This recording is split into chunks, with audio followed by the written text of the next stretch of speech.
Hello, everyone. So, I'm back with another theorem that is fundamental to the realm of calculus, the fundamental theorem of calculus, which is the first, will be essentially dealing with the first form over here. Yeah, it's quite pathetic. I just need a wider base audience so that I'll be stating some kind of bold statement. So, I'm not authorized to say so because I'm not an authority in math, so I might be wrong. So please do check this out. Do check this out with utmost patience and just tell me where if I have made some mistakes. Because to err is human, right? We have the tendency to make errors. So, anyways, just we will just go on with this with statement of the theorem. Suppose there is a finite set. The finite set being in the closed interval a comma b and functions small f and capital F defined from the closed interval a b to the set of real numbers is that the capital F is continuous on the closed interval a b, and okay, f- in this first bullet point, there are so many implicit results that I'm gonna state right now. I mean, the results are quite implicit, so I have to state it explicitly right now. Uh, so there's a lemma. Not even a lemma. It's a uniform continuity theorem. If a function is continuous in a closed interval, closed and bounded interval, then closed bounded interval, then f would be uniformly continuous. I mean, and even if it's continuous, the f will belong to the uh, class of Riemann integral functions from a to b to from the closed interval a comma b to r.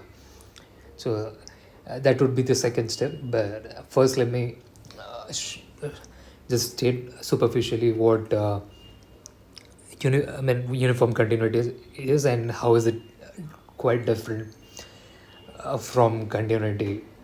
And we know, I'll be just superficially dealing with continuity and uniform continuity over here. So this is this is a digression, so bear with it.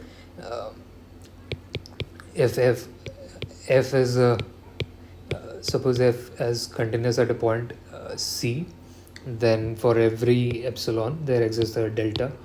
This is such that for all x satisfying this inequality, mod of x minus a is less than delta, or x that lies between this interval x minus c minus delta to c plus delta, uh, we would have the inequality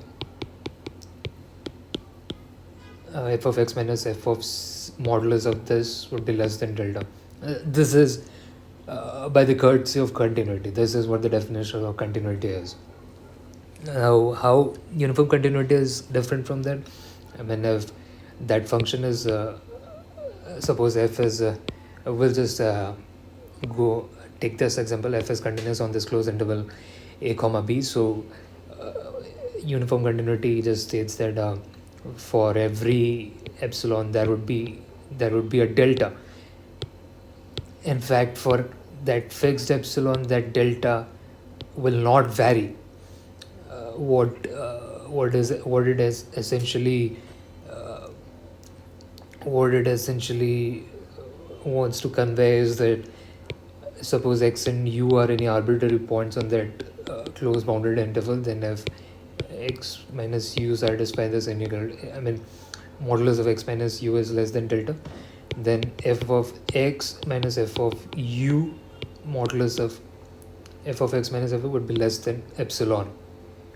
So this might seem quite similar to continuity. You might say, let's say that what's the difference between even continuity and uniformity? You just stated the same things.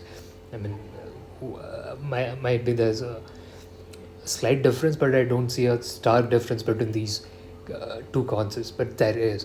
I mean, keep on varying x in that interval for any arbitrary x. Just take this interval x minus delta to x plus delta. I already stated this, that for that for that epsilon, this delta is fixed. So the length of x minus delta plus x plus delta is 2 delta, is fixed for arbitrary x we have taken. So any c lying between those interval would satisfy this inequality f of x minus f of c will be less than the continuity doesn't guarantee that. Continuity cannot guarantee that for arbitrary epsilon. If you keep on varying x, the delta would be fixed. The delta would be essentially would become a function of epsilon. So that was basically the difference between uniform continuity and continuity. So moving on, the second bullet point is f dash x is equal to f of x. Capital F dash x is equal to f of x for all x except some points. I mean, considering the finite set, or what it basically unravels to as f dash x is not equal to f of x for all x belonging to a finite set. I just stated the contrapositive, so logically it's the same thing. And the third statement being f belongs to the class of Riemann integrable functions on the from the closed interval a comma b to the set of real numbers. Then could state that the Riemann integration of f from a to b can be evaluated by the expression on the right hand side. So this is quite elegant. I mean, I just copy pasted the theorem along with its proof on this page, and I'll be saying why. I will not be going through the proof. I'll be just stating why the. I mean, we have just skimmed on some details. So here we have stated that f dash x is equal to f of x for all x except some values, where those values are contained as in there's finite set e. But over here, we just going through the proof, pursuing the proof. You would eventually use mean value theorem on these kind of intervals, each interval x I minus 1 to xi close interval. Then this is true. You could stay there because this is the mean value theorem applied on this interval. F of xi minus f of x minus is equal to f dash ui into xi minus 1 for all I, and here u belongs to the open interval xi minus 1 to xi. So that is essentially the mean value theorem. But here we have assumed that oh, I'm really sorry. Oh yeah, I made a grave mistake. Oh yeah. So actually E has been. Oh yes. Sorry, the proof is totally correct, because we have assumed E is equal to. Oh yes. I've just taken a specific case of E, but this is similar for any arbitrary finite set E on that interval. So, but if this would not have been stated, then this would have been wrong stating this, because if does stating that f does ui is equal to f of ui, it's quite bogus. Then how can you just presume that f does ui capital F is equal to small f of ui for all? Because this just contradicts the statement over here, because not exactly contradicts, but we could have, there's a possibility of f dash ui of not being equal to f of ui, small f of ui.